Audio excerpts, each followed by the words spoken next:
Bien, muy buenas tardes. Un placer estar de nuevo con ustedes acá en este espacio de nuestro taller de lectura de Kierkegaard. Un placer saludarles a todas las personas que nos están viendo a través del canal de YouTube, a todas las personas que se están conectando aquí en este espacio. Estamos leyendo el texto de O lo uno o lo otro, un fragmento de vida, y esta sesión en la que nosotros vamos a arrancar hoy es básicamente la sesión número 23. Ya es la sesión número 23, 23ª. Estamos leyendo el texto de Siluetas, que como lo habíamos visto es el cuarto texto que corresponde, que digamos que hace parte de los papeles de A. Recordemos que el texto de Kierkegaard está dividido en los papeles de A y en los papeles de B. Los papeles de A quizás resultan más interesantes porque muestran una perspectiva de lo que es la vida estética. Y esto claramente representa una ruptura respecto a la, digamos, a la comprensión tradicional, hegeliana, racionalista, moderna, puritana, de entender la vida humana, la existencia. Los papeles de B corresponden a lo que tradicionalmente se ha llamado el estadio ético, es decir, es una vida a través del compromiso, la mediación, la reivindicación, la reconciliación, como lo llamaba Hegel, y sin ser malos en ningún sentido y de ninguna manera, muestran precisamente más bien como la parte en la que Kierkegaard reflexiona cómo sería una vida, pues digamos, siguiendo el orden establecido. Hay una reflexión muy interesante en ese momento, pero como lo hemos visto acá, hay unas consideraciones muy potentes, ¿no? Como las que hemos estado viendo en Siluetas. En Siluetas ya hemos avanzado básicamente a la mitad del texto, ya nosotros vemos que el texto va de la 183 a la 226, más o menos 29. Ya nosotros hemos terminado la locución improvisada, la vez pasada terminamos el apartado de María Beaumarchais y hoy vamos a arrancar con el apartado de Doña Elvira. Vamos a mirar cómo nos va con eso, ¿listo? Entonces, Doña Elvira. Doña Elvira hace parte de Don Juan, de Don Juan. Es una figura en la obra de Don Juan en general, en particular, pues Kierkegaard tiene acá en mente justamente la versión de Mozart, que es la que ya habíamos trabajado en el texto de los estadios eróticos intermedios o lo erótico musical. Y pues en este texto Kierkegaard nos va a mostrar justamente en qué consiste esta silueta de Doña Elvira. Sí, esta silueta. Ya habíamos mostrado cómo la silueta de María Beaumarchais consistía básicamente en una reflexión constante sobre su pena. Él lo había dicho, ¿no? El caso de María Beaumarchais es bastante claro, ¿sí? Le propusieron matrimonio y le rompieron la promesa. Punto. Eso es, digamos, el quid de lo que pasa.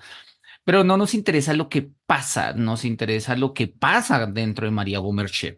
Por eso la idea de siluetas. Vamos a mirar qué es lo que pasa en Doña Elvira en particular, pues en la obra de Don Juan, qué pasa con ella y sobre todo qué se describe en el interior de su silueta. Así que mis queridos cofrades cosepultos, arranquemos.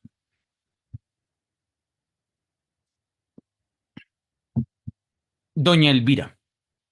Conocemos a esta joven en la ópera Don Juan y no carece de significación para nuestra investigación posterior estar enterado de las noticias contenidas en la pieza respecto de su vida anterior. Era una monja, es decir, es de la paz de un monasterio de donde Don Juan la ha arrancado. Con ello se aduce a la ingente necesidad de su pasión y esto obviamente pues muestra que si doña Elvira era una monja estaba entregada sobre todo a, digámoslo así, pues la vida monástica, y al estar en la vida monástica desconoce de las pasiones del mundo, pasiones placenteras, excitantes, emocionantes, pero también las dolorosas, las tenaces, las brutales. Con ello se alude a la ingente necesidad de su pasión. Esto va a ser importante, vamos a subrayarlo una vez y de hecho vamos a ponerlo en naranja, puede ser. No se trata de una frívola chiquilla procedente de una institución que ha aprendido a amar en la escuela, a coquetear en los bailes. Que una de estas sea seducida no significa gran cosa.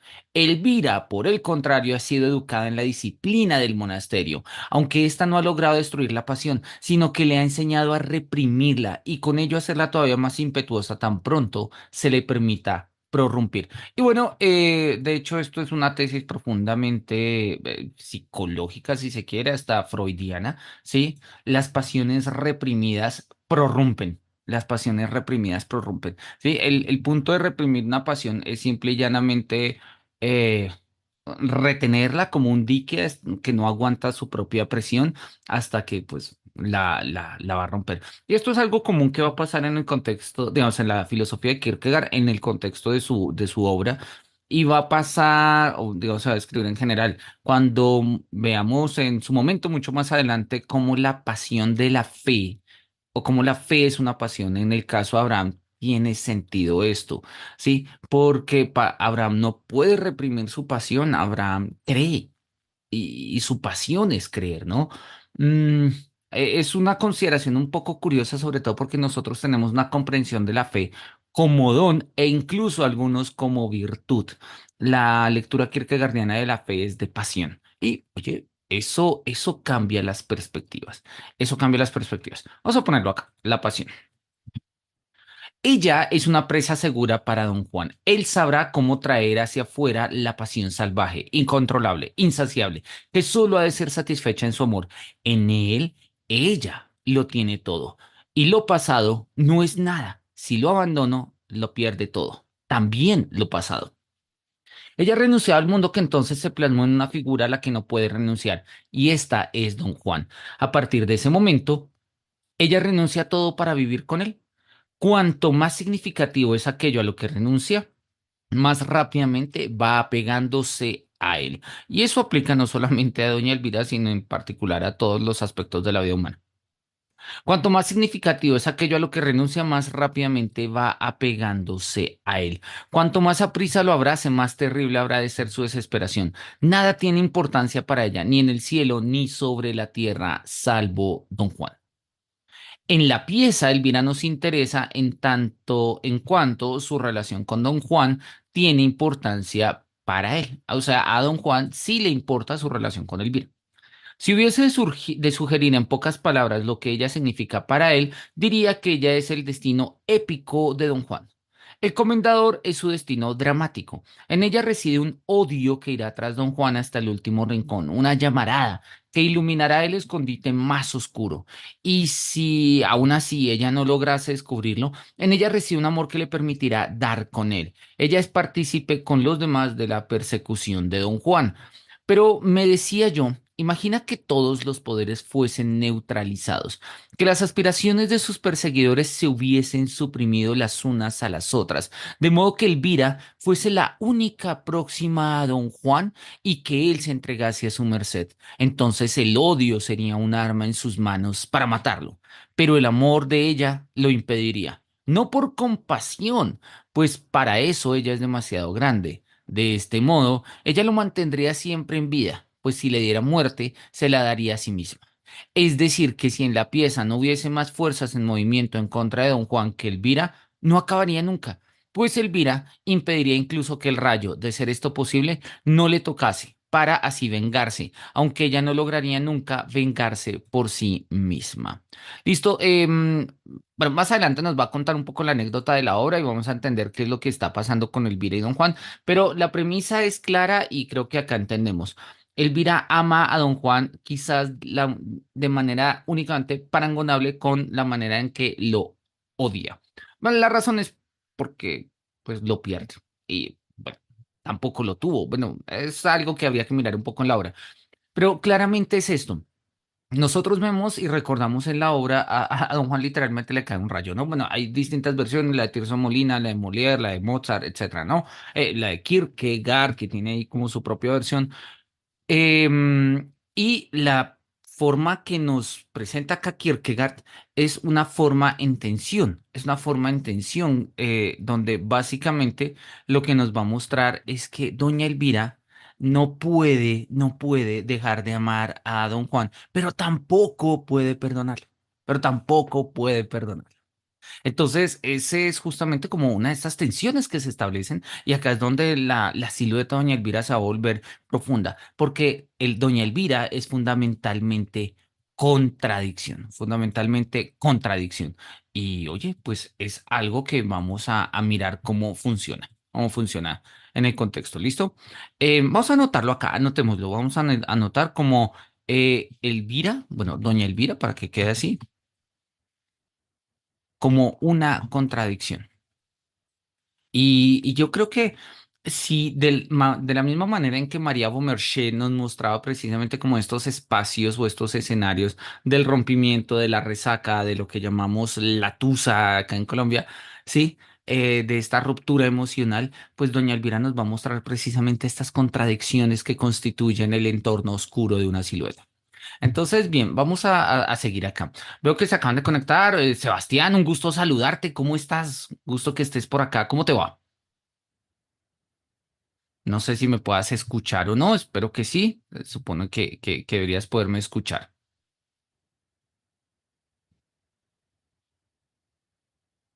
Bien, vamos a seguir. Mientras tanto, mientras se termina de conectar acá Sebastián y nos podemos saludar con él.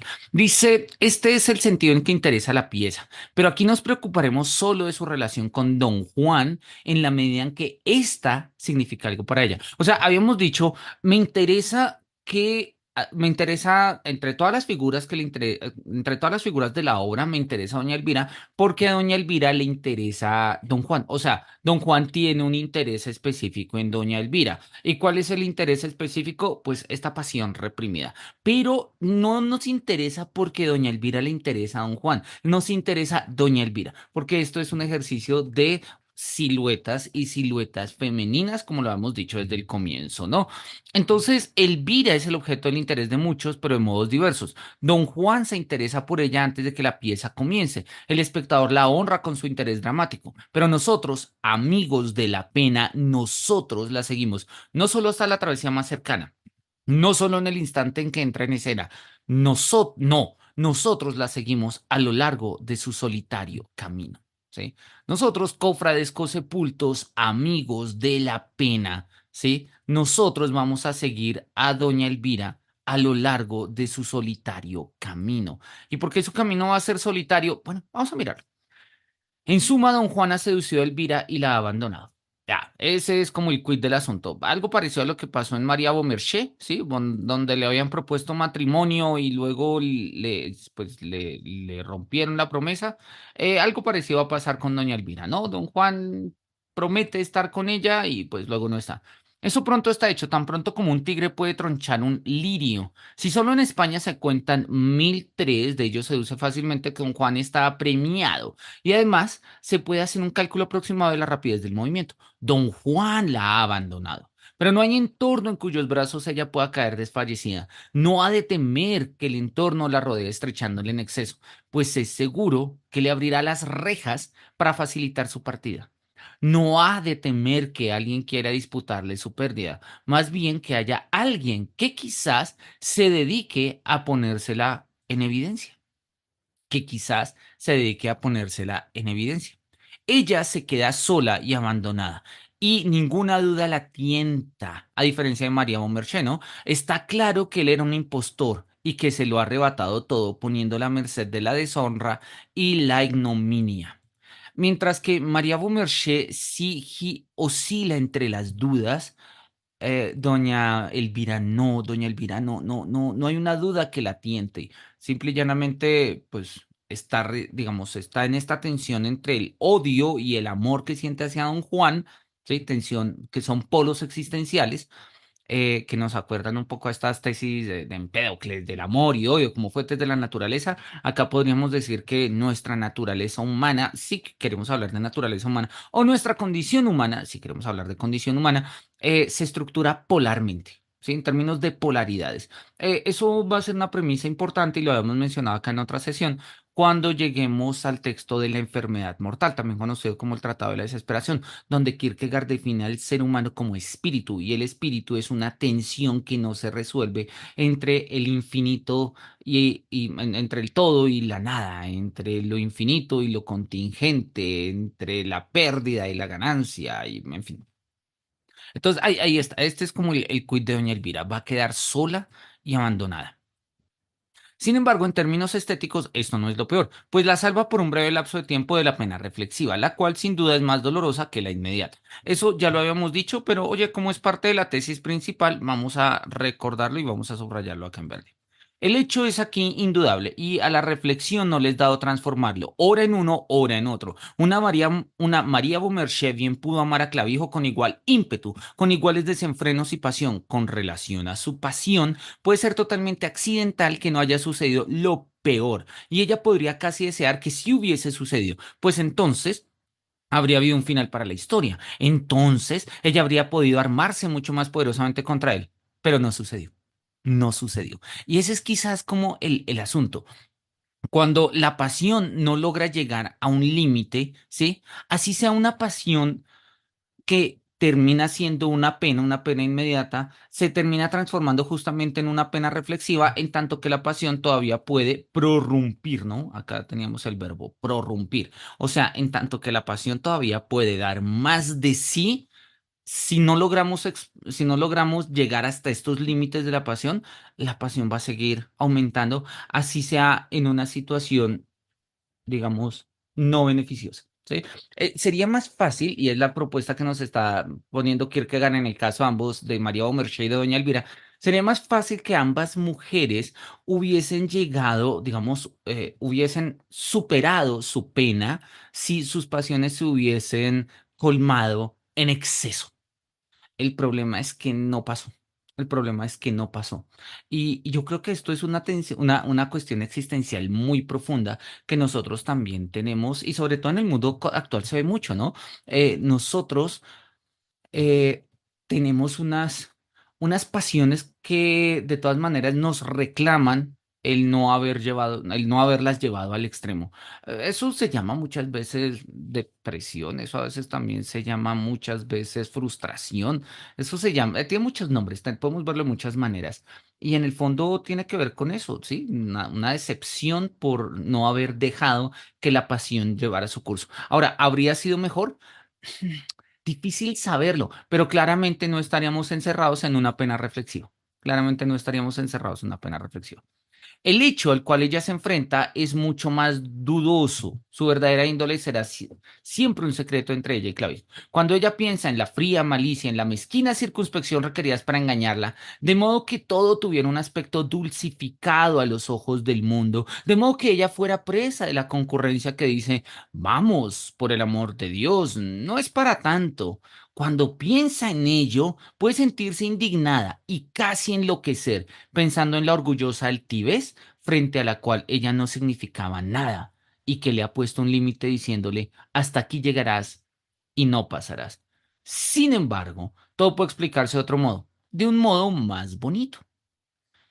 Pero desde el momento en que la explicación es otra, el hecho mismo es otro. Y esto es una premisa hermenéutica profunda en el horizonte digamos, de las condiciones existenciales. Y a mí siempre, digamos, me ha gustado mucho desde que la conocí, desde que conocí esta formulación, y nos va a acercar un poco a esta idea nietzscheana de no hay hechos, solo hay interpretaciones.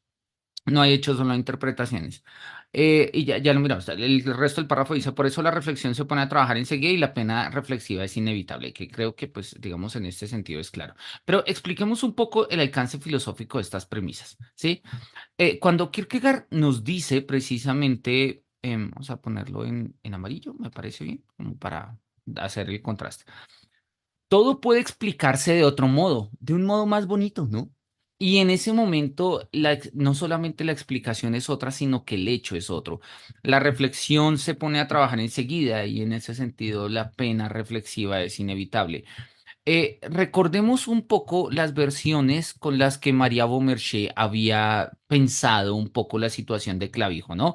La primera era, es un impostor, un hombre abominable, ¿no? Yo te maldigo, Clavijo, me engañaste, ¿sí? ¿Qué? Porque, pues, oye, la abandonó.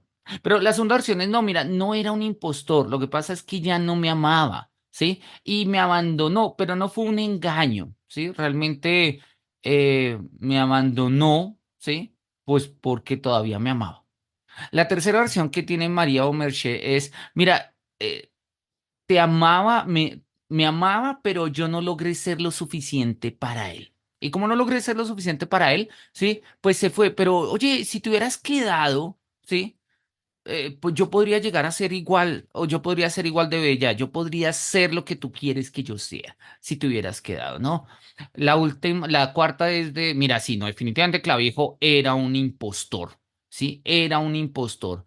Pero en ese sentido, pues toda relación termina en términos de dos, y si él fue un impostor es porque pues de todas maneras yo tampoco logré engancharlo con mi amor, entonces sí.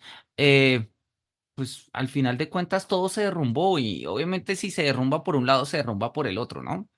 La quinta versión que pone María Mercedes, mira, no, Clavijo no era un impostor, ¿sí? Lo que lo arrancó de mi lado no lo sé, no lo conozco, es algo que completamente me desborda, ¿sí? Pero tengo una certeza, él no me engañó, pero pues ni idea, esto se acabó y no entiendo por qué. Estos son dudas y es una María Mercedes que le empieza a dar vueltas precisamente a por qué Clavijo se fue. Sí, y ya habíamos visto en su momento que nosotros pasamos precisamente por estas etapas también, y que no son exactamente etapas, son formas, de hecho podrían ser más de cinco, seis, ocho, formas en las que nosotros nos contamos un ¿qué pasaría si? Contárnoslo de manera diferente hace que el hecho sea diferente. Y eso va a dar pie precisamente, repito, a una clave hermenéutica que Nietzsche se va a expresar en términos de no hay hechos, solo hay interpretaciones. Una tesis que en contexto nietzscheano está muy en armonía con su famoso texto Verdad y Mentira en sentido extramoral, donde para Nietzsche los conceptos de verdad y los conceptos de mentira simple y llanamente tienen un valor metafórico. Es decir, verdad y mentira no hablan de lo que es la realidad en el mundo, sino son más bien interpretaciones del mundo, ¿sí? Y en este sentido, cuando nosotros hablamos con verdad en términos filosóficos, pues oye, es una interpretación del mundo. La idea nietzscheana se ha leído y porque puede leerse en términos profundamente relativistas. Y yo no creo que el interés de Nietzsche sea un relativismo epistémico, aun cuando podría, repito, podemos llegar a él, porque Nietzsche no tenía un interés epistémico específico, es decir, establecer una epistemología, una forma de conocimiento y tal. No, Nietzsche estaba haciendo una crítica profunda de las estructuras racionales de la filosofía moderna, de la filosofía ilustrada, de esta razón monológica del siglo XVIII, el enciclopedismo y demás, y pues lo lleva justamente a esta premisa. Pero vean que se parece mucho a la postura de Kierkegaard. ¿Cuál es como la distinción? Mientras que para Nietzsche la tesis de no hay hechos, solo hay interpretaciones, aplica, digamos, en el ámbito cognitivo, y va a tener un alcance profundo en digamos, en el legado de la hermenéutica, particularmente en la hermenéutica de Gianni Vattimo. La postura de Kierkegaard tiene más bien un carácter existencial, y si nosotros quisiéramos ver un correlato de esta tesis, tendríamos que leerla en Paul Ricoeur. En Paul Ricoeur, cuando en su texto Tiempo y Narratividad nos muestre cómo la existencia narrativa depende justamente de una, digamos, de una estructuración narrativa de la identidad. Eh, entonces la identidad narrativa da pie a una existencia narrativa. Pero Paul Ricoeur, para evitar precisamente los excesos relativistas a los que puede llegar esta tesis nietzscheana, va a diferenciar de manera muy lúcida entre el idem y el ipse. Y hay cosas en el yo que son yo de idem, de mi propia identidad, ¿sí? Y hay otras que son yo del término de la ipseidad. No es exactamente así, aun cuando Paul Ricoeur dice que funciona así también en términos fenomenológicos. Entonces, el contexto de la identidad terminaría siendo una especie de aspectos no disponibles, o sea, de los cuales no puedo no narrarlos de esa manera. no es que sean necesarios, pero digamos no me están disponibles a otros efectos. Y mientras que el tema de la ipseidad sí puede narrarse. Pongamos un ejemplo muy puntual. Si yo digo, no, es que estoy enfermo de, no sé, de cualquier cosa, de migraña, entonces no basta decir, no basta contarme la historia de que no estoy enfermo de migraña, porque eso es algo que no constituye los aspectos propios que pueda disponer yo en una historia. Entonces, esa identidad narrativa no constituye una existencia narrativa, pero hay otros aspectos en los que sí. Hay otros aspectos en los que sí, sobre todo aspectos existenciales, aspectos hasta cierto punto emocionales, donde justamente, ¿sí? En la manera en la que podemos dar otra explicación a los hechos, ¿sí? Los hechos mismos han cambiado. Los hechos mismos han cambiado. Entonces vamos a ponerle acá una pequeña nota, vamos a ponerle acá como un confrontar Nietzsche y Ricoeur. Con eso nosotros sabemos de qué estamos hablando. Bien, sigamos. Don Juan ha abandonado a Elvira. En el mismo momento todo está muy claro para ella y no hay duda de que mantendrá la pena confiada en el locutorio de la reflexión. Ella enmudece en su desesperación.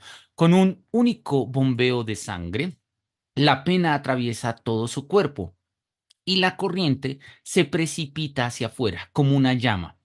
La pasión la inunda de luz y se hace visible en el exterior. Odio, desesperación, venganza, amor, todo prorrumpe para revelarse visiblemente.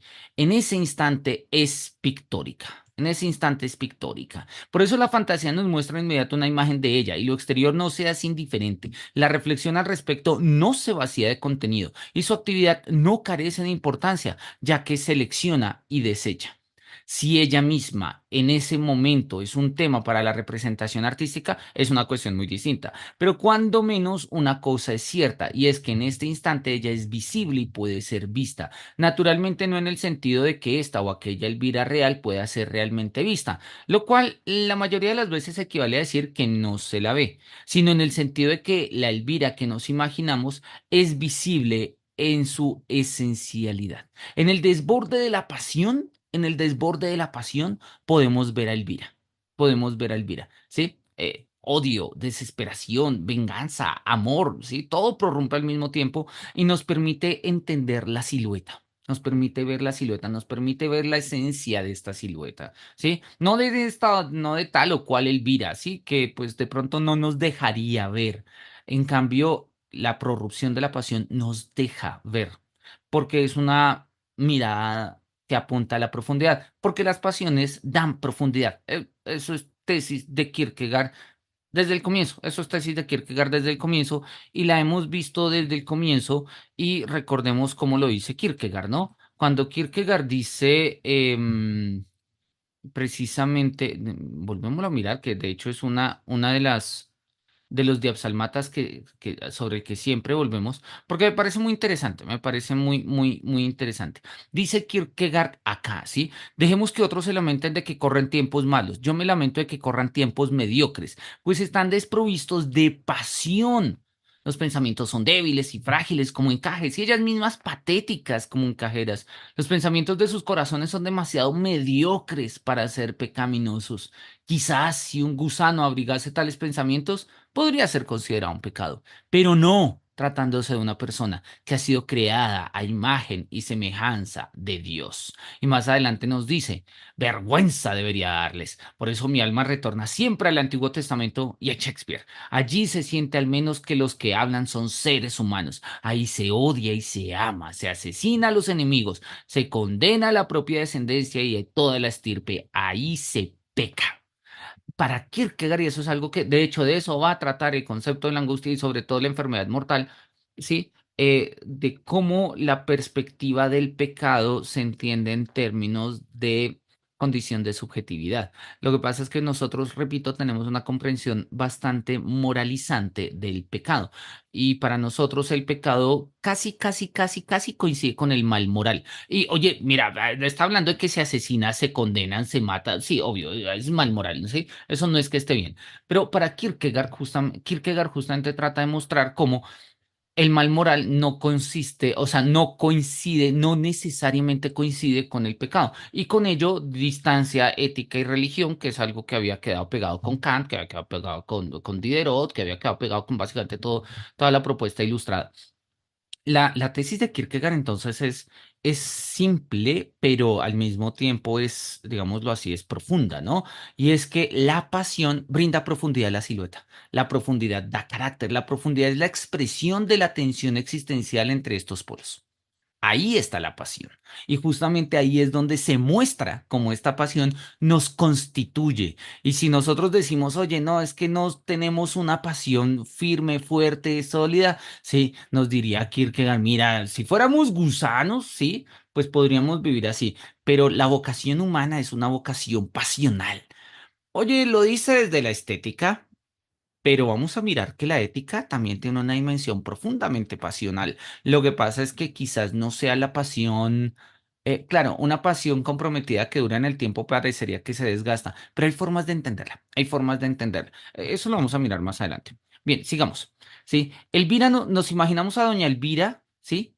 Visible en su esencialidad precisamente por la expresión de su pasión. Podemos ver a doña Elvira porque su pasión es profunda, porque su pasión prorrumpe. Si el arte está capacitado para detallar la expresión de semblante, perdón, si el arte está capacitado para detallar la expresión de su semblante a tal punto que la clave de su desesperación pueda ser intuida, no he de decirlo yo. Pero ella es susceptible de ser descrita y la imagen que aquí se muestra no es una mera carga para la memoria, la cual nada quita ni pone, aunque tiene su validez. Es decir, él está diciendo, ok, bueno, podemos entonces hacer de Doña Elvira objeto de una representación artística y dice, mira, no me corresponde a mí decirlo. Recordemos cuando hablábamos de el erotismo musical, cómo Kierkegaard va a contraponer dos tipos, digámoslo, de lo que hoy en día llamamos arte, ¿no? Y él va a poner por un lado como este tipo de arte basado en la duración, ¿sí? Como la pintura, como la arquitectura, y es ahí lo que él está preguntando.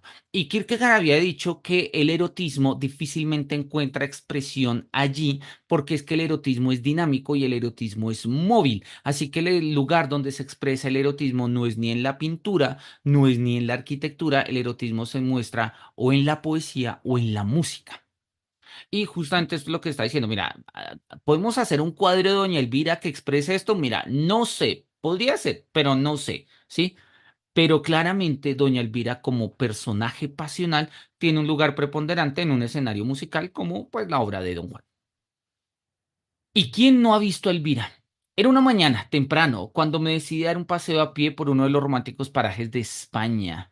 La naturaleza despertaba, los árboles del salón sacudían sus testas y las hojas parecían restregarse el sueño de los ojos. Un árbol se inclinaba hacia otro para ver si ya se había levantado y el bosque entero ondeaba en aquel aire fresco, despejado. Una ligera niebla se levantaba desde el suelo. El sol la había quitado en medio, como si se tratara de una alfombra bajo la cual hubiera descansado durante la noche, y que ahora mira como una madre cariñosa las flores allá abajo, y todo aquello en lo que hay vida, diciendo, levantaos, queridos hijos, el sol ya brilla. Al doblar por una cañada, mis ojos se posaron en un monasterio situado en lo alto de la cima de una montaña, hacia donde conducía un sendero a lo largo de innumerables recodos. Mi mente se detuvo allí. Así, pensé yo, así está sentado, como una casa de Dios enclavado en la roca. Mi guía explicó que era un convento de monjas, conocido por su estricta disciplina. Mi marcha se aminoró, así como mi pensamiento, pues, ¿tras qué debería uno correr teniendo un convento tan cerca? Me encanta. Probablemente me habría quedado parado del todo, de no ser porque me despertó un rápido movimiento que tuvo lugar allí mismo. Sin pensarlo dos veces, di media vuelta. Era un jinete que pasaba presuroso a mi lado. ¡Qué bello era! Su marcha era tan liviana y sin embargo tan firme, tan majestuosa y sin embargo tan efímera. Giraba la cabeza para mirar tras de sí, su faz tan encantadora y sin embargo su mirada tan inquieta. Era don Juan, era don Juan. Se dirige presuroso a una cita, o bien acaba de concluirla. Mas pronto había desaparecido de mi vista y había sido olvidado por mi pensamiento y mi mirada volvió a fijarse en el convento. Volví a hundirme en la consideración de los placeres de la vida y de la tranquila paz del convento, y fue entonces cuando vi, en lo alto de la montaña, una figura femenina. Corría sendero abajo. Corría sendero abajo, pero el camino era empinado y constantemente daba la impresión de que se iba a despeñar. Se aproximaba. Su faz estaba pálida. Solo sus ojos ardían en atroces llamas. Su cuerpo era lánguido. Su pecho se movía fervientemente y con todo ella corría cada vez más aprisa. Sus tirabuzones ondeaban sueltos, separados al viento, pero ni el mismísimo aire fresco de la mañana ni la apresurada marcha eran capaces de sonrojar sus pálidas mejillas. Su velo de monja estaba desgarrado y echado hacia atrás. Su ligero vestido blanco habría delatado muchas cosas a una mirada profana, de no ser porque la pasión en su rostro habría atraído hacia sí incluso la atención del ser más pernicioso. Pasó deprisa junto a mí, pasó deprisa junto a mí. Yo no osé dirigirme a ella, pues para eso era su frente demasiado majestuosa, su mirada demasiado solemne, su pasión demasiado señoral. ¿De dónde es esta jovencita? ¿Del convento? ¿Tienen estas pasiones cabida allí en el mundo? ¿Y esta vestimenta? ¿Por qué va tan aprisa? ¿Será acaso para ocultar su vergüenza y su ignominia o para dar alcance a don Juan? Corre hacia el bosque y éste se cierra a su alrededor y la esconde, y yo ya no la veo, sino que tan solo oigo el suspiro del bosque. Pobre Elvira. ¿Se habrán enterado de algo los árboles? Aunque bien mirado, los árboles son mejores que los hombres, pues los árboles suspiran y callan, los hombres susurran. Bien, acá hay un comentario que quiero leer, nos lo acaba de escribir Sebastián acá en el chat, vamos a leerlo.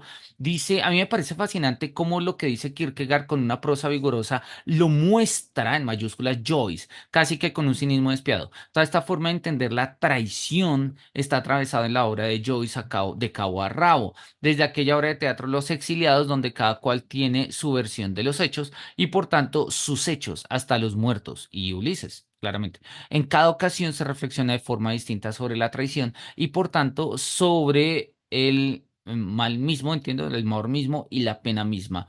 De acuerdo, Sebastián, de acuerdo. Yo creo que lo que son Kierkegaard y lo que son Joyce, James Joyce, bueno, podríamos poner a muchos otros autores en este orden, pero pues me gusta esta relación, no la había pensado. Y si te soy sincero, pues he leído a Joyce, no soy un profundo lector de Joyce, o sea, no lo releo mucho realmente. Mm, pero tienes toda la razón, ambos son unos profundos analistas de las pasiones humanas, sobre todo en torno a la idea de la traición. Nosotros todavía podemos tener un poco la comprensión de la traición en un contexto muy, muy clásico, ¿no? La traición, para que haya una traición necesita haber un honor, ¿no? Recordemos que Dante pone en el último círculo del infierno, ¿sí? Justamente allá después del río Cosito, ¿sí? En el lago congelado, pone a los traidores. Los traidores están en el último rincón del mundo, donde está el demonio, donde está Caín, ¿sí? Y donde está Judas, ¿sí? Allá están los traidores.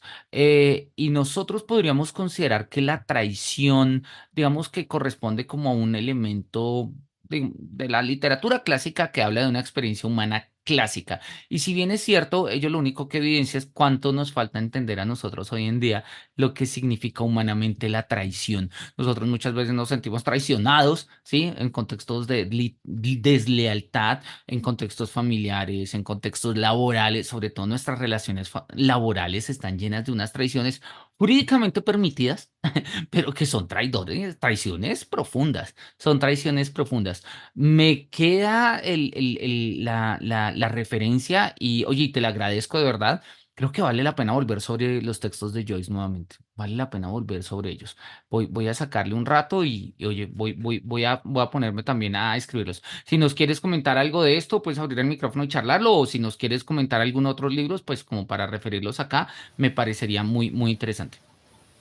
Sí, ¿qué tal? ¿Cómo estás, Manuel? ¿Cómo estás, Sebastián? Gusto en verte. ¿Cómo te va? En Muy escucharte. bien, muy bien. No, Co- pues justamente era esto, era como hacer la relación, porque fue, digamos, una cosa más o menos accidental el ir leyendo a Kierkegaard y ir atravesando lecturas de Joyce de por medio. Y entonces empecé a darme cuenta de esta relación que hay muchas veces. Hay un cuento particular que es Evelyn, que está en los dublineses, y justamente en ese momento estábamos reflexionando o se estaba reflexionando acá sobre sobre esa suerte dialéctica del deseo. Y a mí me pareció clarísimo en ese cuento de Evelyn, que aparecen los dublineses, son 5 páginas, como Joyce muestra literalmente en 5 páginas esa dialéctica del deseo y termina finalmente con, o sea, básicamente uno podría extrapolar el final de Evelyn, de ese relato corto, al de Absalmata de hagas lo que hagas, pues igual te vas a arrepentir. Entonces es maravilloso realmente la relación entre estos dos autores. Estoy muy movido por encontrarlos a los dos, porque pues de verdad es algo que me toca como muy, muy humanamente. Y lo que tú dices de la traición es muy cierto, ellos lo exploran como en muchos niveles y en muchas facetas que pues muchas veces, digamos, uno no se da cuenta eh, de que a veces uno mismo es el traidor, ¿sí? Uno a veces también está jugando ese rol. Eh, y eso lo pone a uno en una situación distinta, ¿no? Sí, oye, muchísimas gracias por la referencia. He leído Dublineses hace muchísimos años, cuando estaba en el pregrado, ya no sé, 15 o 20 años.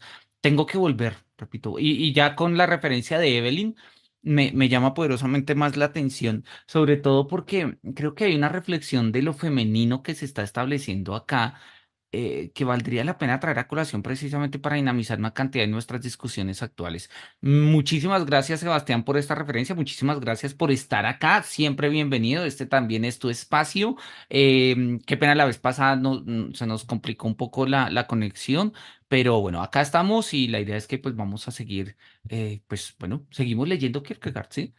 Entonces, bien, continuemos. Nos dice, de hecho, vamos a ponerlo acá simple y llanamente eh, como para tener la referencia y que cuando volvamos sobre los apuntes nos acordemos, confrontar los dublineses de Joyce, en particular el cuento de Evelyn. Listo, ahí lo vamos a poner. Me parece Pues interesante.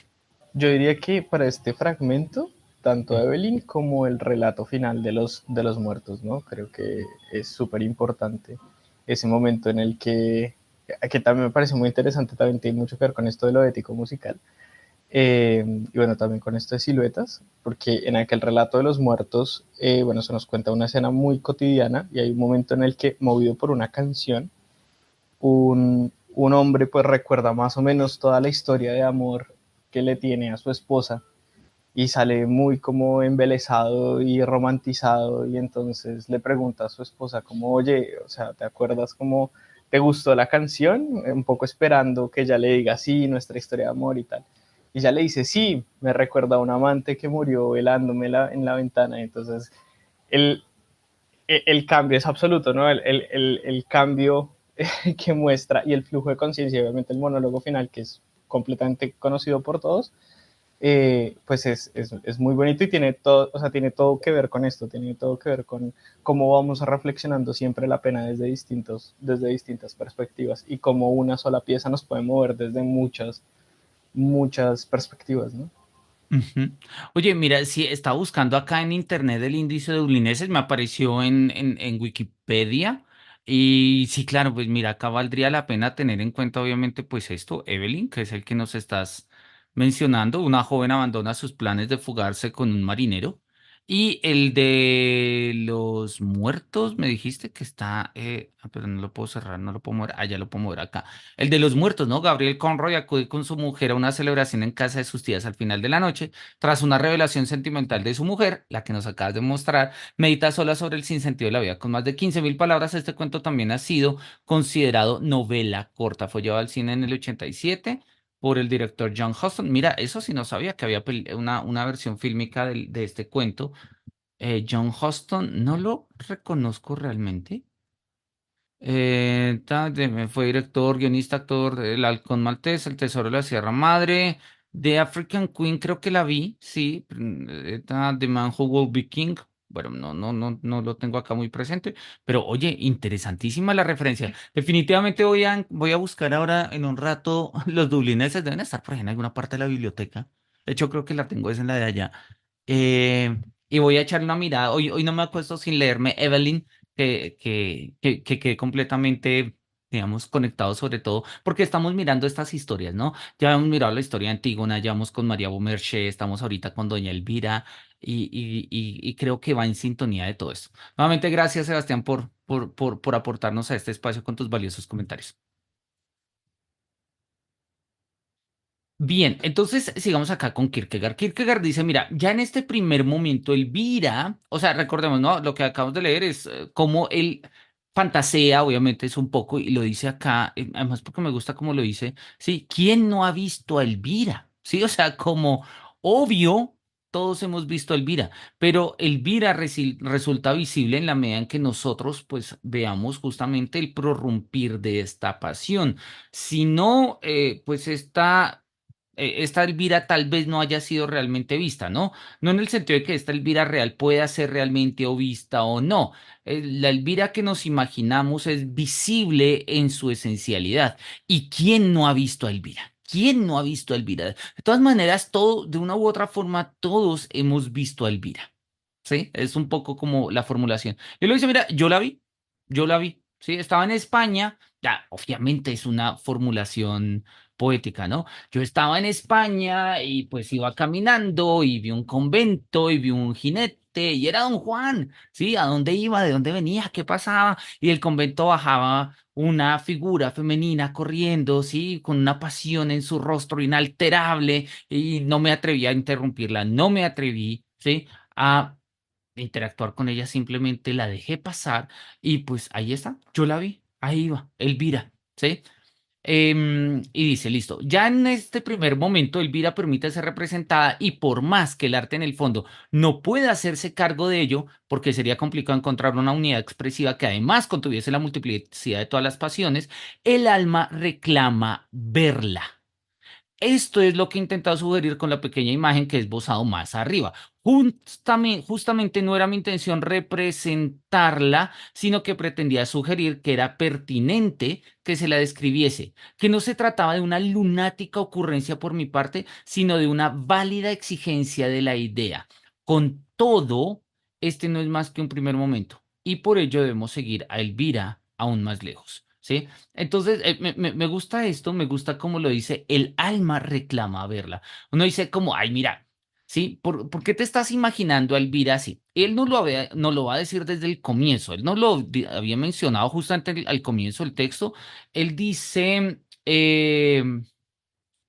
a nosotros, Elvira, nos interesa, de hecho lo dice, nos interesa desde el comienzo, nos interesa, ¿sí? En el contexto acá, nosotros, amigos de la pena, la seguimos, no solo hasta la travesía más cercana, no solo en el instante en que entra en escena, no, o sea, a nosotros no nos interesa la Elvira como personaje literario que entra en escena o como personaje artístico que entra en escena en una escena, no, nos interesa la profundidad de Elvira, la seguimos en el camino. ¿Sí? Elvira es objeto del interés para muchos por modos muy diversos, ¿sí? A nosotros nos interesa, ¿sí? El tránsito.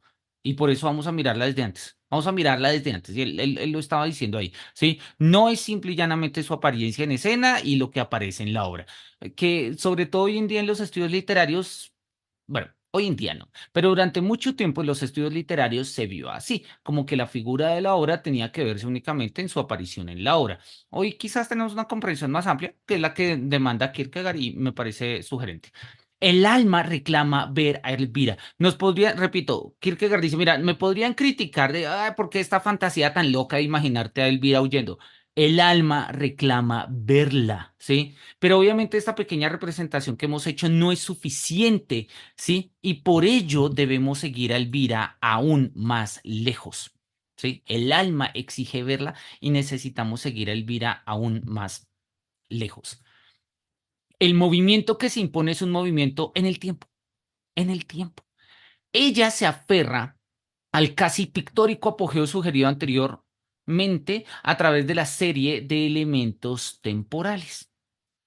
Con la rapidez con la que pasa por mi lado, alcanza a don Juan. Esto resulta del todo justificado, pues es cierto que él la ha abandonado, pero también la ha arrastrado consigo a la carrera de su propia vida y por ella debe alcanzarlo por fuerza. Si lo alcanza, toda su atención se dirigirá de nuevo hacia afuera, con lo cual no obtendremos todavía la pena reflexiva.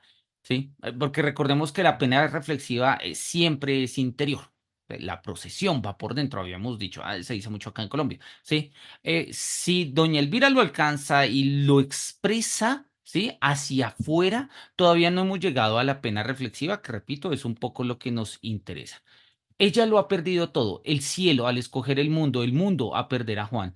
Por eso no tiene a dónde acudir, salvo a él. Y solo estando cerca de él puede mantener la desesperación a raya, ya sea callando las voces interiores con el ruido del odio y de la amargura, aunque estos solo suenan con énfasis cuando don Juan está presente en persona, ya sea manteniendo la esperanza. Esto último da ya a entender que los determinantes de la pena reflexiva están presentes, pero aún no podrían obtener tiempo suficiente para recogerse en su interior.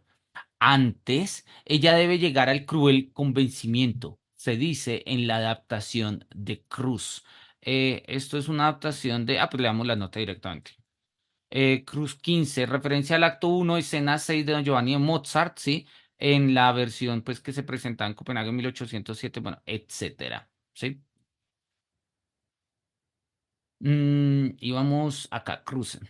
Si con lo que ha sucedido no está ya convencida de que don Juan era un impostor, no lo estará nunca. Pero mientras exija una prueba adicional, logrará con éxito a lo largo de una inquieta y errante vida ocupada en perseguir a don Juan, evitar la inquietud de la tranquila desesperación. Entonces, y a mí me parece que este punto es claro, ¿no? Mientras Elvira está obsesionada con perseguir a don Juan, su pena todavía no es una pena reflexiva, es más bien como una pena exterior y justamente consiste en, pues en las incomodidades propias de la pena exterior. Si don Juan se mueve, pues ella se tiene que mover. Si don Juan se esconde, ella lo tiene que buscar. Si don Juan quiere hablar, pues ella puede escuchar, pero si no quiere, pues no. Sí, entonces es como todavía está muy exteriorizado precisamente esta pena. Pero como lo habíamos dicho, y lo acaba de mencionar, de hecho lo dice él, ¿sí? Cuando ella ha perdido a don Juan, lo ha perdido todo, ¿sí? Porque ella ha perdido todo, el cielo al escoger el mundo, perdió el mundo al escoger a Juan, ¿sí? Y cuando pierde a don Juan, pierde el mundo y perdiendo el mundo, pierde la posibilidad de ir al cielo precisamente porque pues porque ella había renunciado a su vida celestial en el convento por una vida mundana al lado de Juan. Entonces, el peso de Juan es total. El peso, digamos, en la figura de don Juan es total y por ello doña Elvira gira un poco en torno a él. Pero acá lo que nos interesa es cómo quitar este centro de don Juan y mirar las dinámicas propias de doña Elvira en su propio movimiento, ¿no? La paradoja se da ya en su alma. La paradoja se da ya en su alma. Ya lo hemos mencionado, ¿no? La tensión, la contradicción, la paradoja que constituye la forma propia de Elvira, ¿no? Esa tensión entre amor y odio, ¿no? Doña Elvira es una contradicción, ¿no? Sí, entonces dice, si la pieza no tuviese más fuerzas en movimiento en contra de don Juan que Elvira, no acabaría, pues Elvira impediría que el rayo lo tocase para así vengarse, pero jamás lograría vengarse y bueno, estaríamos ahí como pues justamente eternamente dando vueltas. La paradoja se da ya en su alma, pero mientras ella, mediante pruebas externas que no deberían explicar lo pasado, sin ofrecer información sobre el estado actual de don Juan, pueda mantener el alma agitada, no está en posesión de la pena reflexiva, no está en posesión de la pena reflexiva. Odio, amargura, maldiciones, plegarias, súplicas se suceden, pero su alma no ha vuelto aún a su interior para descansar en la observación de que ha sido engañada. Ella espera la explicación desde afuera. Por ello, cuando Cruce hace decir a don Juan, vamos a subrayar esto porque es como clave en el proceso de transformación de la silueta de doña Elvira. Por ello, cuando Cruce hace decir a don Juan, si ahora estás dispuesta a escuchar, a creer en mi palabra, tú que desconfías de mí, podría casi decirte que es inverosímil el motivo que me indujo. Miremos a ver si la nota 16 nos dice algo adicional. No, simple y llanamente es una referencia en la página 20, pues de hecho en la misma página de la referencia anterior. Listo, dice, si ahora estás dispuesta a escuchar, a creer en mi palabra, tú que desconfías de mí, podría casi decirte que es inverosímil el motivo que me indujo. Uno debe cuidarse muy bien de creer que lo que a oídos del espectador suena a broma, para Elvira tiene ese mismo efecto. Para ella, este parlamento es reconfortante, pues ella reclama lo inverosímil y lo creerá justamente porque es inverosímil. ¿sí? Porque como ya doña Elvira ha hecho una serie de, digamos, ha hecho el proceso eh, in- interior, pero que busca su hacimiento, o sea, busca su fuente, su agarre en el exterior.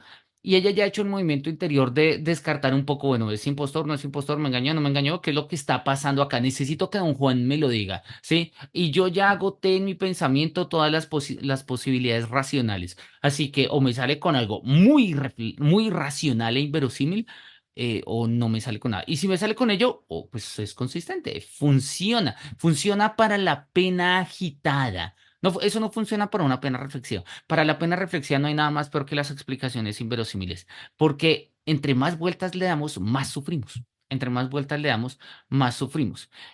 Claro que sí, Sebastián, puedes hacer un comentario en términos psicoanalíticos. Acabo de ver el mensaje. Dale, dale, prende el micrófono, por favor. Sí, es simplemente un comentario en la página anterior que habla de la esperanza. Dice algo así como mantener la esperanza en verlo, algo por el estilo. El tema es que de alguna u otra manera la esperanza se puede reformular como mantener, es decir, la esperanza es otra forma de decir mantener la fe, y en ese sentido mantener la fe es mantener la confianza. Y aquí lo que sucede es que la confianza se está dirigiendo hacia un objeto que, digamos que en términos psicoanalíticos, eso era lo que quería agregar, está yéndose hacia futuro. Y ahí es cuando en psicoanálisis, no sé, por ejemplo, Simón Bransky será uno de los que va a mantener esas tesis, que va a diferenciar dos formas de ansiedad o de angustia, una angustia que es patológica y la otra angustia que es existencial. Y va a decir precisamente que la angustia patológica es aquella que impide el movimiento, aquella que se queda muy en lo superficial y genera puro sufrimiento. Mientras que la angustia existencial es aquella que se desata del objeto que genera angustia y queda suelta, digamos, un poco en la nada, ¿no? Queda girando un poco libremente. Entonces, recuerda muchísimo, o es una de las muchas conexiones que uno podría establecer entre el psicoanálisis de corte existencial y estos textos de Kierkegaard, pues que son valiosísimos en términos terapéuticos. Yo estoy de acuerdo contigo. Yo creo que subrayo profundamente eso. Yo no soy psicoanalista ni nada, ni manejo escenarios terapéuticos, pero yo creo que leer a Kierkegaard, como leer a los grandes clásicos, y esa es tesis de Nucho Ordine, ¿no? El reivindicador de los clásicos importantes ahorita del siglo XXI, que de hecho falleció el año pasado. Nucho Ordine insistía en que leer a los clásicos es una forma de terapia del espíritu humano. Sí, no necesariamente una terapia específica, pero una terapia, es una terapia del espíritu humano. Y recordemos que al final de cuentas los textos de Kierkegaard, así como la génesis del psicoanálisis, pues se dan en una serie de necesidades de entender, pues, pues las funciones y los alcances mismos de lo que es la terapia, ¿no? Yo estoy de acuerdo con eso, repito, me quedo con la referencia. Si me regalas el nombre del psicoanalista que me acabas de mencionar, ahí si quieres escribirlo para poner acá una imagen cuando suba el video, porque no lo escuché bien y no lo anoté. Entonces te agradezco. Y me parece un comentario profundamente valioso, ¿no? Y de hecho, tú, tal como tú lo mencionas, pues acá queda establecido, ¿no? Kierkegaard insiste precisamente en que el movimiento de Elvira es un movimiento en el tiempo. Y en este sentido, si bien puede pronto ser un movimiento que queda dando vueltas sobre sí mismo, es un movimiento que de todas maneras, pues apunta a un futuro. Y en ese sentido, oye, pues podría ser leído en términos de una dimensión existencial, tal como lo acabas de decir. Ah, mira, acá se llama Simon Bransky. ¿Es colombiano? No tenía ni idea. Vamos a chismosear. Vamos a chismosear acá a nuestro amigo Bransky. No tengo ni idea. ¿Tú eres psicólogo, psicoanalista o es por interés que lo conoces? O digo, no sé, me siento yo mal como colombiano no conociendo eso. No, sí, sí, soy psicólogo, Ajá. sí, y me muevo mucho, digamos, como en las terapias existenciales, Mm, humanistas. ok. Entonces, sí. ¿Logoterapia y tales también? Eh, tengo un conflicto casi que con la génesis, no con la génesis, pero sí como con las presuposiciones últimas de un dualismo mente-cuerpo, de la logoterapia. entiendo. Entonces estoy tratando de hacer como una suerte de reconciliación logoterapéutica, a ver si podemos reconciliarnos como con ese monismo ontológico en ese sentido. Chévere, chévere. Oye, ¿y tú desde dónde nos estás escuchando? ¿Desde dónde nos sigues a todas estas? Toronto, Canadá. Toronto. Ah, bueno, oye, pues cuánto gusto, cuánto gusto. Un Mm, placer, ¿no? Un placer estar acá. Su merced sabe mucho. no tanto como quisiera, pero bueno, parte de la labor es divulgarlo. Eso es como parte de mi vocación filosófica. Oye, mira, claro que sí, doctor Simon Brainsky estuvo en la Universidad Javeriana. Claro, esto es octubre de 1977, esto es de hace mucho. Pero me voy a quedar acá con el nombre. Veo que hay varios libros, Psicoanálisis y Sufrimiento, ensayos clínicos. Chévere. Oye, bueno, no, mejor dicho, pues comprada la referencia, Sebastián, comprada la referencia. De verdad, encantadora. Voy a echar una mirada, repito, no, pues, este tipo de temas me llaman la atención sin que yo sea experto, más bien con la curiosidad filosófica que nos caracteriza en la búsqueda de saber. Y oye, Es pues justamente en este primer libro que tienes ahí, que dice Manual de Psicología y Psicopatología Dinámica. acá en este, sí. Justamente en ese es donde él establece la diferencia entre angustia existencial y angustia clínica y angustia patológica. Pues va a ser esa referencia de que un poco la angustia existencial, bueno, para el que no sepa, y está bien que no se sepa, las pulsiones en psicoanálisis funcionan un poco como vectores que tienen un origen y se dirigen hacia algún lado, hacia algún objeto de referencia, digámoslo así, y tienen de alguna u otra manera una magnitud, ¿no? Una fuerza, uno ama como con determinada fuerza, uno ama más una cosa que otra. Las pulsiones siempre se dan en términos pasionales.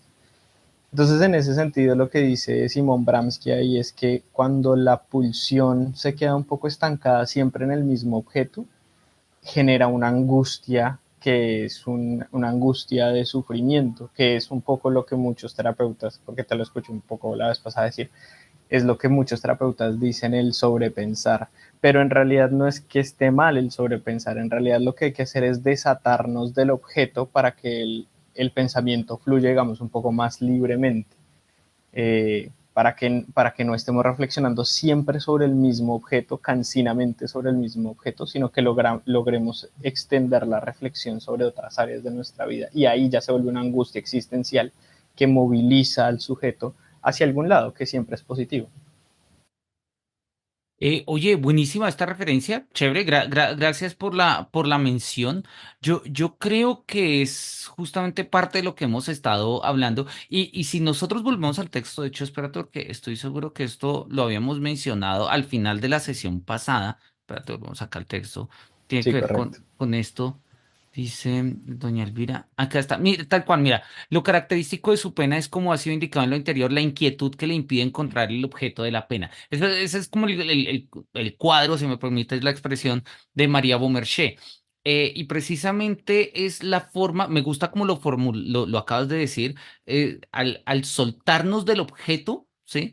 Hace que ese movimiento siga operando, pero no recalcitrantemente en términos de un objeto, sino como movimiento per se o movimiento en sí mismo, si mantenemos las comillas para no caer en una metafísica rara, pero justamente es lo que Kierkegaard está diciendo y coincide, entiendo, con este carácter, digamos, de lo que sería la lectura existencial, precisamente de esta, digamos, de estas pulsiones y estas lecturas que nos mencionas junto con el profesor Bransky, Simon Bransky. Oye, mira, sí, tal cual. Recordaba que precisamente Kierkegaard hablaba de cómo se trata de una inquietud que no tiene objeto en la pena, que no tiene objeto en la pena, o que, pues, podríamos decirlo, que no ha encontrado este objeto o que lo ha soltado, me atrevería yo incluso a decirlo. Chévere. Bien, si vamos un poquito más adelante acá a ver cuánto más nos va a decir Kierkegaard de Doña Elvira.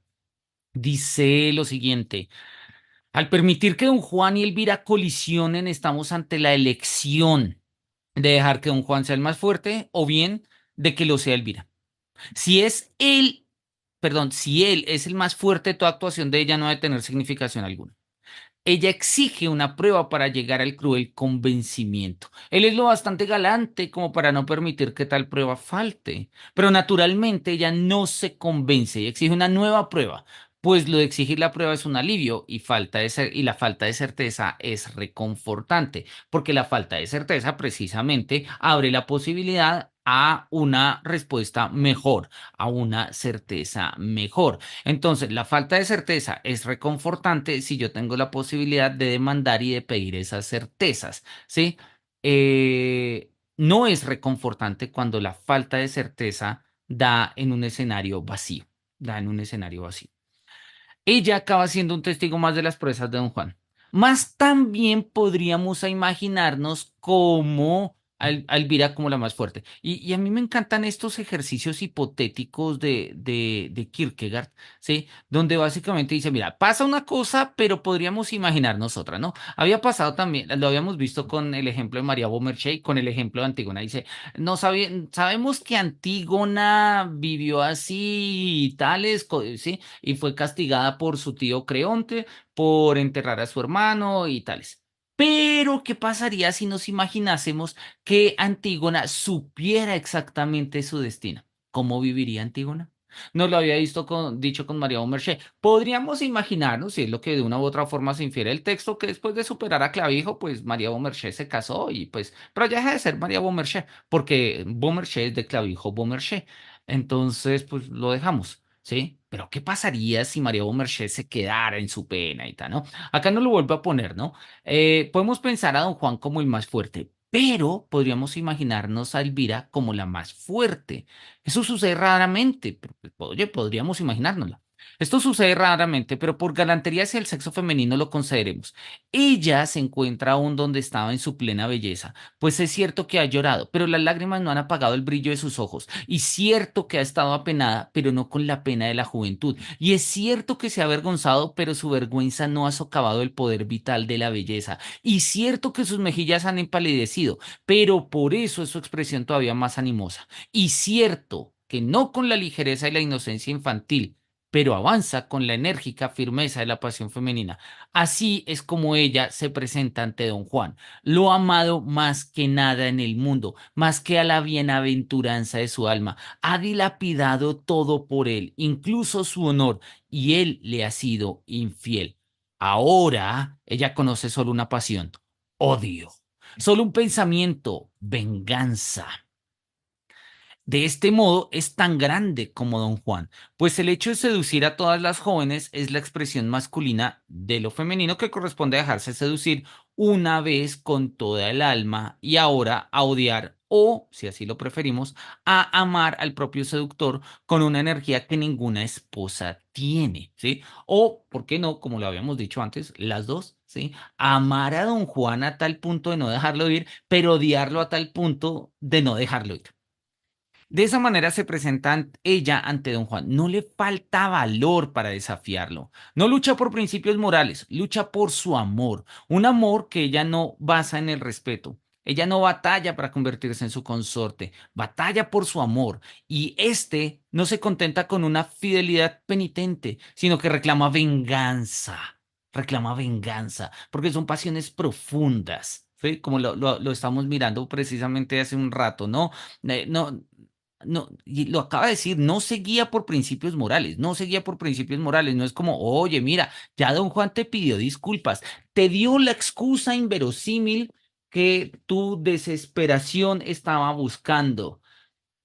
Si nos imaginamos a una Elvira débil, eso puede pasar, pero si nos imaginamos a una Elvira fuerte, fortalecida por su propia pasión, esto no es suficiente, ¿sí? La pasión exige venganza. La pasión exige venganza. Esto me acuerda mucho y lo habíamos mencionado ya en una sesión hace un tiempo, no me acuerdo ahorita en cuál fue, tal vez en la de Antígona, cuando hablábamos del poder timótico, del cual nos habla Sloterdijk en Ira y Tiempo, ¿sí? Cuando Sloterdijk habla en Ira y Tiempo del poder timótico, dice que justamente la tradición occidental, ¿sí? Ha reducido la idea de la ira a, Primero, pues era como un fundamento, ¿no? Él lo llama así en su libro Ira de Tiempo, sí, es la primera palabra europea, ¿no? La ira de Aquiles, la ira de Yahvé, para posteriormente ser considerado como un defecto, entonces se lee en términos morales y posteriormente se ve como un pecado. Y hoy en día, dice Sloterdijk, se ve como objeto de terapia, ¿sí? Entonces, si tú estallas en ira, oye, ve a terapia, por favor. Parecería que ninguna pasión humana alcanzase, o sea, pudiese legitimar la presencia de la ira. Y lo que va a decir es Sloterdijk, que yo creo que tiene sentido en este contexto de la lectura de Kierkegaard, es precisamente la explosión de este poder timótico, alcanza validez precisamente en la expresión de una pasión. Lo que pasa es que nosotros, y la palabra es de Sloterdijk, hemos domesticado la ira. Entonces, la ira está mal si yo la presento en escenarios, no sé, personales, con mis estudiantes, con mi esposa, con mi mamá, pero está bien si yo la expreso en escenarios políticos, en escenarios ecológicos, ¿sí? Y por eso Sloterdijk va a hablar de lo que se llama los bancos de ira, que es nuestra forma un poco mediada, algo cutre, pero es nuestra forma de canalizar y, digámoslo así, sí, canalizar y dejar explotar todo este poder timótico, que para Sloterdijk tiene una dimensión profundamente bancaria en lo bueno y en lo malo que eso significa, sobre todo en lo malo, ¿no? Pero bueno, cuando tengamos tiempo, recomiendo Ira y Tiempo de Sloterdijk. Sigamos. No se contenta con una fidelidad penitente, sino que reclama venganza. Por amor a él ha deshecho su felicidad suprema y en el caso de que volvieran a ofrecérsela, ella volvería a desecharla para vengarse. Para vengarse. Una figura como esta dejaría de ejercer su efecto sobre don Juan. Él conoce el placer de libar la más delicada y más fragante flor de la primera juventud. Sabe que se trata solo de un instante y sabe que sí, que sigue después, pues muy a menudo ha visto a esas pálidas figuras marchitarse y con tanta rapidez que el proceso casi era visible. Pero aquí ha sucedido algo maravilloso. Las leyes que rigen la marcha corriente de la existencia han sido quebrantadas. Una joven a la que ha seducido, pero cuya vida no ha perecido y cuya belleza no se ha deslucido, se ha transformado y está mucho más hermosa que antes. Doña Elvira es especial, es diferente, ¿sí? Don Juan la trata como a una de las 1003 mujeres que sedujo en España, pero Doña Elvira, después del, sí, de la seducción que lleva a cabo Don Juan, no se marchita, no palidece, no fallece, al contrario, se erige poderosa, sí, radiante en su pasión y deseos de venganza, y está bellísima. Está bellísima. Él no puede negarlo. Ella lo cautiva más que nunca antes lo había hecho otra joven, más que la propia Elvira, pues la inocente monja era, a pesar de toda su belleza, una joven como muchas otras. Su enamoramiento, una aventura como otras tantas. Pero esta joven es única en su especie. Es única en su especie. A mí esta figura de Doña Elvira, tal como la trata Kierkegaard, me encanta porque es una reivindicación de la expresión de la pasión femenina. Y si bien nosotros hoy en día tenemos una cantidad de figuras femeninas expresadas en su pasión, normalmente y para utilizar el término derridiano, nosotros usualmente la terminamos leyendo en un marco de un falologocentrismo, ¿no? Entonces son pasiones que dependen de tipos, de hombres, que dependen de formas masculinas y que dependen de ejercicios discursivos hegemónicos y dominantes. Pero acá doña Elvira se para sobre sí misma y exige venganza, ¿sí? Y si le dicen, no, mira, pero vamos a darte felicidad. ¿Sí? Vamos a darte felicidad. No, la rechazo para vengarme. Voy a rechazar la venganza incluso para vengarme, porque lo que me interesa no es ser feliz. Otra pasión me atraviesa y ahora soy completamente diferente. Soy completamente diferente, ¿sí? Y esta figura, esta nueva Elvira, resulta increíblemente poderosa, profundamente atractiva y el mismo Don Juan se ve desbordado. Esta joven está armada, no esconde una daga en su pecho, sino que viste una armadura no visible, pues su odio no se satisface mediante parlamentos ni declamaciones, sino invisible, y es su odio. La pasión de don Juan despierta. Ella debe pertenecerle una vez más, pero esto no sucede. Y no puede suceder claramente, porque si se tratara de una joven que, sabedora de la ruindad de don Juan, lo odiara, incluso no habiendo sido engañada por él, don Juan vencería, pero esta joven no puede ganarla. Toda su seducción carece de fuerza. Incluso si su voz fuese más aduladora que su propia voz, su ataque más ladino que su propio ataque, no la conmovería. Incluso si los ángeles rogasen por él, incluso si la Madre de Dios hubiera de ser la doncella de honor en las nupcias, todo sería en vano. O sea, la pasión de Elvira, esta pasión que se despierta de una Elvira fuerte, posicionada precisamente en el carácter, carácter prorruptivo, o sea, la prorrupción de su propia pasión, va incluso por encima de lo divino. No importa que hayan ángeles, no importa que la Virgen María quiera ser la pajecilla que lleve los anillos en la ceremonia. No, no. Incluso si la Madre de Dios quisiera ser la doncella, no, todo sería en vano, todo sería en vano. Al igual que la mismísima Dido, que no dio la espalda en el tártaro a Eneas, el cual le había sido infiel, así ella no le dará la espalda, sino que le dará la cara con mayor fealdad aún que Dido. Con todo este encuentro, Elvira con don Juan es solo un momento de paso. Ella atraviesa la escena, cae el telón, pero nosotros, queridos cofrades cosepultos, nosotros la seguimos a hurtadillas, pues solo ahora ella deviene propiamente Elvira. Sí, pues solo ella viene propiamente el video. Recordemos entonces lo que estamos pasando y por qué me interesa cómo hacer este recorrido, perdón, es hacia arriba. Habíamos dicho, y lo habíamos dicho hace un poco acá, sí, nos interesa doña Elvira en su solitario camino. Vamos a seguirla en su solitario camino. Acá está, y lo habíamos subrayado, vamos a volverlo a subrayar, ¿sí? Nosotros la seguimos a lo largo de su solitario camino. Conocemos lo que nos presenta la obra, seguimos nosotros, ¿sí? Conocemos la confrontación, ¿sí? En la que doña Elvira alcanza a don Juan, lo confronta, pero don Juan no es el más fuerte. La pasión de Elvira en este momento es más fuerte y se presenta ante don Juan con tal magnificencia que don Juan queda completamente desarmado.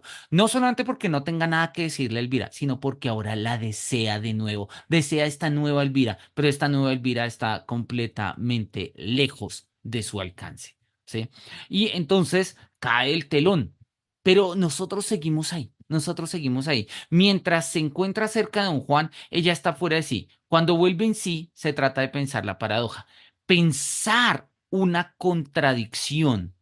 Pensar una contradicción, muy a pesar de todas las aseveraciones de la filosofía de Nuevo Cuño, así como el temerario coraje de sus jóvenes refuerzos, va ligado por fuerza a grandes dificultades. Sí, claro, eso hoy en día nosotros lo sabemos. Lo que pasa es que recordemos que la filosofía hegeliana es una filosofía que piensa contradicciones. Es lo que llamamos dialéctica, es lo que llamamos tradicionalmente dialéctica. Lo que pasa, y ese es el punto de, digamos, que a Kierkegaard nunca le termina de cuadrar de la dialéctica hegeliana, porque la postura dialéctica a Kierkegaard le parece clave, y de hecho toda su filosofía está marcado en una dialéctica existencial. Él mismo lo va a decir expresamente en La enfermedad mortal, y le va a dedicar un capítulo larguísimo en en el postscriptum no científico a las migajas filosóficas, perdón. Acá lo que nos está diciendo es básicamente, mira, hay una filosofía de nuevo cuño que considera que, pues, oye, no, o sea, pensar una contradicción, sí, normal, fácil. De hecho, pues la lógica de Hegel nos enseña a pensar contradicciones, así que, pues, no pasa nada. No, pensar contradicciones trae grandes dificultades, ¿sí? Pero no podemos no pensarlas, no podemos no pensarlas. Y eso hace el ejercicio reflexivo algo difícil, algo difícil. Ni qué decir tiene que a una jovencita le perdonaríamos que encuentre dificultades, por más que esta sea la tarea que le ha sido asignada a la hora de pensar que aquel a quien ama es un impostor. Esto lo tiene en común con María Beaumarchais, y sin embargo, hay una diferencia en el modo en que cada una de ellas alcanza la paradoja. O sea, doña Elvira y María Beaumarchais son dos siluetas diferentes. El hecho de al que María debía ceñirse era en sí mismo tan dialéctico que la reflexión, con toda su concupiscencia, tenía que captarlo de inmediato. En lo que hace Elvira, la prueba fáctica de que don Juan es un impostor parece tan evidente que no es fácil de ver cómo ha de hacerse con ella la reflexión. Nos acabas de escribir Crítica a la razón dialéctica, Sartre, primer capítulo. Kierkegaard acierta sobre Hegel en señalar que no todo puede ser reducido a un sistema racional. Gracias por la referencia. Claro que sí. La idea de Hegel de todo lo real es racional y todo lo racional es real trata de mostrar precisamente que la configuración dialéctica es una estructura lógico-ontológica. O sea, no simple y llanamente oponemos conceptos, sino que la forma en la que las cosas se dan, la forma en la que el ser se determina, para expresarlo en términos de la lógica hegeliana, es en términos de contradicciones. Y la contradicción son formas de negación de la negación, de la negación, de la negación. En sistemas, si nosotros lo queremos, pues, concéntricos, si lo queremos ver en esa, pues, o sea, con esta representación espacial. Em, y yo creo que, repito, la tesis de Kierkegaard es mostrar si hay tensión, pero no se logra resolver. Hay una cita que a mí me gusta mucho en la ciencia de la lógica de Hegel, que es cuando Hegel habla de la ternura de Kant para con las cosas. Hegel le critica a Kant que para Kant la contradicción está en la razón. Dice Kant que cuando nosotros dejamos de hablar en términos de intuiciones sensibles y de categorías del entendimiento y empezamos a pensar con ideas, caemos en dialéctica. Y en la dialéctica de la razón pura, en la crítica de la razón pura, pues habla justamente de las contradicciones a las cuales se ve sometida la razón. Decir que el mundo es eterno, pero decir que el mundo tiene causa, decir que el ser humano es libre, pero decir que todo está determinado. Bueno, en fin, todas esas contradicciones. Para Kant, la contradicción está en la razón. Es parte del fatal destino de la razón. Y Hegel dice, esa es la ternura de Kant para con las cosas. Prefiere poner la contradicción en el pensamiento y no en las cosas, cuando la contradicción que constituye el pensamiento constituye también las cosas. Y pues si nos ponemos radicales, pues la tesis de Hegel no es más que la continuación de las tesis kantianas, porque la explicación del idealismo trascendental de Kant es ese. Las condiciones de la objetividad son las condiciones de la subjetividad. Si yo percibo las cosas espaciotemporalmente, no es porque las cosas sean espaciotemporalmente, sino porque yo soy espaciotemporal. Porque mi comprensión es espaciotemporal. Entonces, si las condiciones de la subjetividad son las condiciones de la objetividad, y eso es el idealismo trascendental de Kant, y lo propio de la razón es caer en dialéctica, pues lo propio de la comprensión de la realidad es que sea también dialéctica. ¿Sí? Pero lo que estamos diciendo es claramente eso. Sebastián, creo que abriste el micrófono. No sé si nos quieras Sí, sí, comentar sí. algo. Dale, dale, Es que chévere. justamente encontré la cita que estaba buscando en la crítica a la razón dialéctica en el primer capítulo. Ajá. Dice Sartre, lo voy a citar literalmente, hablando sobre Kierkegaard y este acierto que Kierkegaard hace sobre Hegel. En este capítulo, Sartre lo que hace es más o menos comparar a Kierkegaard, Hegel y Marx un poco, ¿no? Diciendo que el marxismo es, a juicio de Sartre, la única filosofía posible, al menos para su tiempo.